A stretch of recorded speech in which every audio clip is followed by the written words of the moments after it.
Some pain doesn't cry out. It whispers in the background, hiding behind smiles and long silences. It wears a mask so convincing that even the person wearing it forgets what it's concealing. They become the dependable one, the strong one, the one who never asks, never complains. But inside, there's a storm that never quite settles. What you see as composure might be the result of years spent patching wounds that no one ever bothered to notice. There are people who laugh loudly, talk confidently, love deeply, and yet inside, there's a quiet ache that never leaves. They learned early that showing pain wasn't safe. That vulnerability meant risk, and trust came with consequences. So they built a life where everything looks fine on the outside, and no one would guess the battle within. The battle to get up each morning. The battle to stay soft in a world that hardened them too soon. When the soul's wounded and no one helps it heal, it starts building defenses. Not out of malice, but survival. Hyper-independence isn't a sign of confidence. It's a signal that trusting someone once broke something too deep to repair easily. They don't ask for help, not because they don't want it, but because they've forgotten what it feels like to receive it without being punished later. They carry the weight of the world on their shoulders, but behind the strength is someone begging for a safe place to rest. And then there's the one who always knows how everyone else is feeling. They sense a shift in tone, a look, a breath. They've trained themselves to read the room before they even step into it. But this isn't intuition. It's hypervigilance, born from chaos, grown from the need to avoid another explosion, another disappointment. This kind of empathy didn't come from peace. It came from learning that safety meant knowing what others felt before they said a word. So they became emotionally fluent in everyone's language, but forgot how to speak their own. They give everything, attention, care, time, but what they rarely offer is themselves, because the moment they stop giving, they fear becoming invisible. They're the healers who never learned how to be held, the supporters who never got support. Their hearts are tired, not empty, tired from holding space for others without anyone noticing they're sinking. And love for them is complicated. They feel deeply, but love cautiously, not because they're cold, but because they've been burned. They've known the kind of betrayal that doesn't just break trust, it rewrites what love means. So they stay guarded. They test people without realizing. They want connection but fear being seen. Because being seen means being known. And being known means giving someone the power to hurt them again. They say, I'm fine, because it's safer than saying, I'm scared you'll leave like the others. There's a kind of strength that never asks for applause. It just keeps going. The kind that wakes up and shows up, even when everything inside is falling apart. These people have been told they're strong so often that breaking down starts to feel like betrayal. So they don't. They keep smiling, performing, managing, until the silence becomes unbearable, until the only place they can fall apart is alone, in the car, in the shower, under the covers at night, and no one suspects a thing, because their mask doesn't slip. It's glued in place. But the cost of that kind of endurance is heavy. The cost is forgetting what it feels like to be cared for without needing to earn it. The cost is losing the ability to say, I'm not okay, without shame. Then there are those who seem overly sensitive to everything, the light, the noise, the moods in a room. They're not dramatic. They've just spent years living with their nervous system on high alert. Their body remembers what their mind tries to forget. Every loud sound, every sudden change, it registers as danger even if there's none. Because back then, danger often came without warning. And their body learned not to trust calm. Calm meant something was coming. These sensitivities aren't flaws. They're signals. A body that once didn't feel safe doesn't just unlearn that. It stays ready. It adapts. But the price of that adaptation is fatigue, confusion, burnout. They're not weak. They've just been running in survival mode for too long. What looks like emotional instability is often someone trying to find solid ground after years of standing on shifting sand. What looks like distance is someone protecting the last soft parts of themselves. And what looks like overreacting is often just a nervous system that's never known peace. If you recognize yourself in these patterns, know this. It's not your fault. You didn't become this way because you were broken. You became this way because you survived. And survival doesn't always look graceful. Sometimes it looks like overthinking, isolating, staying busy so you don't have to feel. But it was necessary. And now, maybe it's time to live a different way. Healing doesn't mean erasing what hurt you. It means meeting your wounds with compassion. It means learning that you can be safe without being in control all the time. that you can receive without owing, that you can rest without guilt, that you don't have to carry everything alone. And maybe, just maybe, someone will come along who sees through the mask, who doesn't try to fix you but sits with you in the quiet, who reminds you that your softness isn't weakness, that your story doesn't need to be hidden to be respected, that your pain isn't too much, and that even the most silent wounds can be held and heard and healed. Loud noises crash in like storms, overwhelming the senses, while bright lights feel like sharp needles on the skin. Crowded rooms suck the energy out, leaving the mind desperate to hold steady, even as the body reacts first. The heart pounds fast, breath becomes shallow, and suddenly there's a surge to run away, though no clear threat is in sight. This isn't drama or exaggeration. It's the nervous system locked in a state of constant alert, a body trained by old wounds to expect danger at every corner. There's a story behind that hypersensitivity, a story written in a childhood where danger showed up without warning, where trauma painted the world as a hostile place. When pain runs deep and stays long, and the body never forgets. Jung once said that what remains unconscious returns as fate, and for old wounds, that fate often speaks in aches, tensions, and sudden surges of anxiety. The body carries what the soul can't yet voice. This heightened sensitivity turns some into quiet observers, noticing details others miss, a background noise that cuts too sharp, a fleeting look that lingers just long enough to feel like judgment, a scent no one else seems to catch. It's like living with every sense dialed to maximum, even when there's no real danger. Exhausting. Confusing. Because to others the world seems normal, but for the one who feels this way, everything hits like a tidal wave. Yet this sensitivity can be a gift. Those who carry it often possess deep intuition, a rare awareness that pierces beneath the surface. But when rooted in trauma, it becomes a heavy burden, turning the body into a battleground where invisible wars rage on, long after the conscious mind has forgotten the fight. Healing begins when we accept that pain leaves its mark on the body, when discomfort stops being seen as weakness and instead is recognized as memory. An overreaction to stimuli is not randomness, it's an echo, a cry from the past whispering, "It was too much once. I'm trying to keep you safe now." Control becomes the next refuge, not from desire for power or order, but from fear. When chaos once swallowed a life whole, the need to control every detail becomes a lifeline, planning, anticipating, checking, and double-checking, each action a way to hold chaos at bay.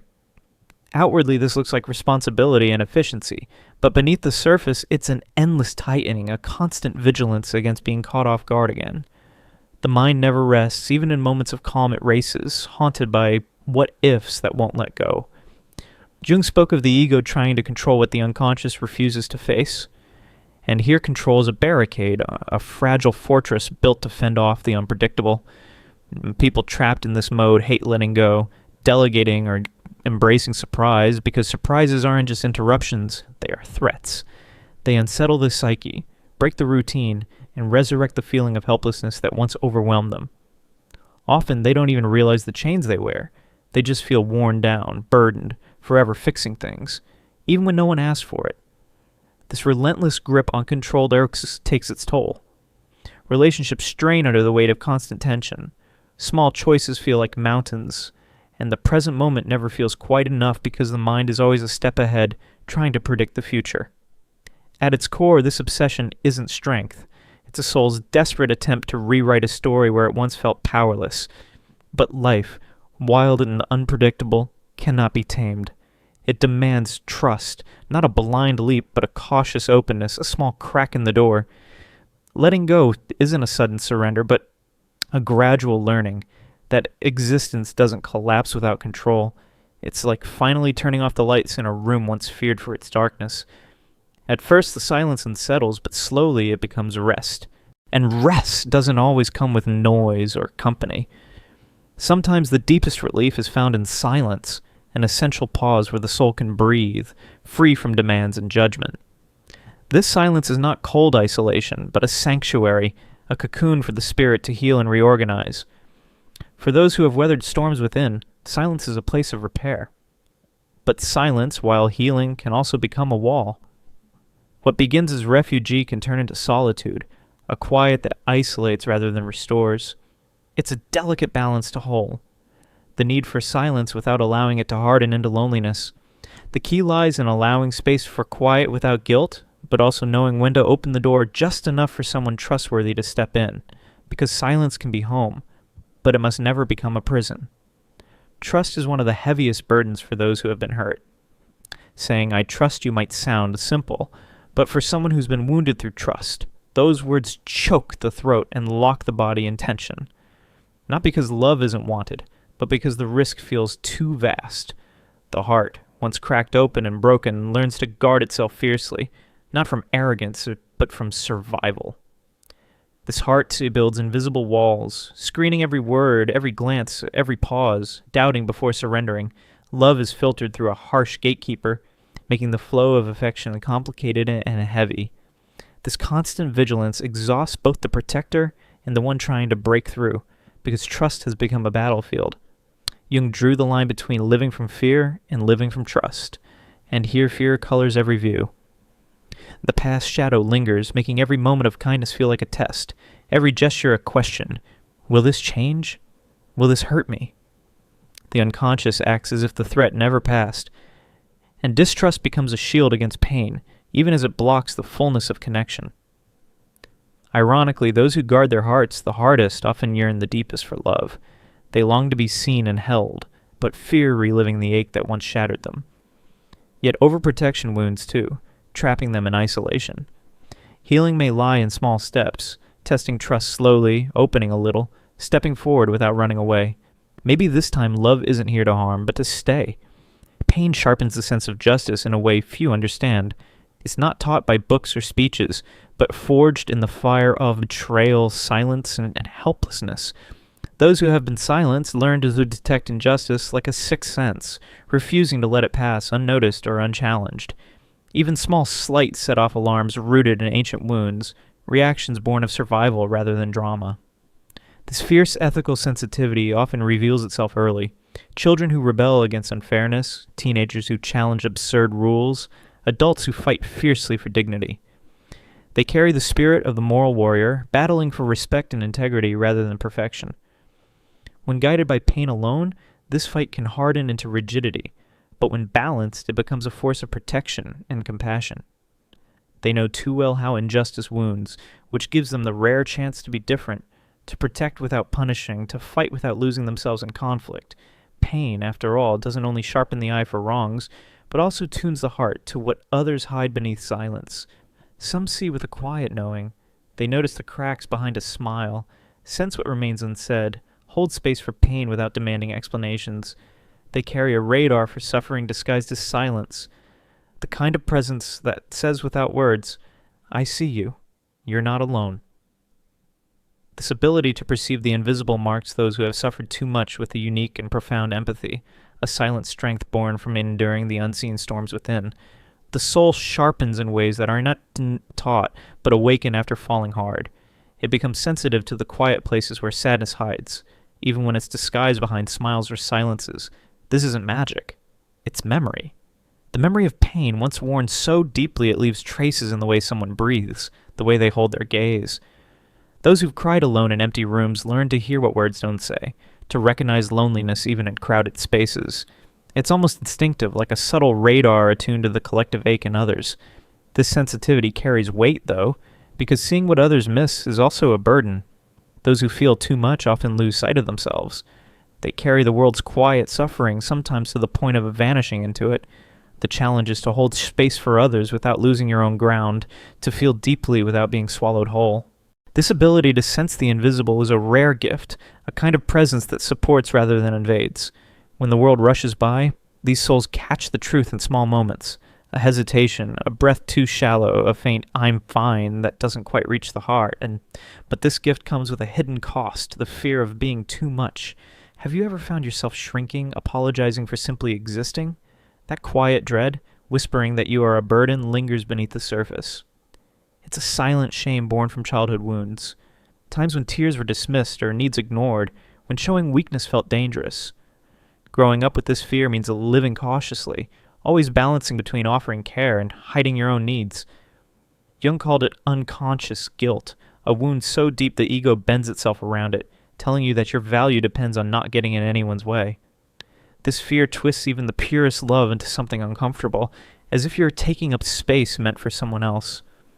Life becomes a careful dance, trying not to leave a footprint, existing almost as if you need permission just to breathe. But needing is not a crime. Being tired, vulnerable, human, these are not burdens to bear with shame, but truths to accept. When this fear is seen clearly, it begins to loosen its grip. Space becomes a right, not an offense. The soul straightens. Breathing becomes less of a negotiation, and the endless effort to avoid trouble softens. Even in the presence of this fear, those who have suffered deeply find refuge in small, unnoticed moments. A warm cup cradled in hands, the quiet greeting of a morning message, the gentle rhythm of rain tapping on the window. These simple fragments of peace become anchors. Pain doesn't disappear, but gratitude blooms for the calm that follows chaos. When everything feels shattered, these small gifts, light through a window, the sound of kindness, become the fabric of survival. This quiet appreciation is not about romanticizing hardship, but about what remains after the storm is past. It's a humble kind of wisdom, a way of seeing beauty where others see only ordinary. The person who can feel deeply without breaking, who can hold tenderness alongside strength, carries the soul of the wise one, the archetype who emerges from shadow with a new, softer clarity.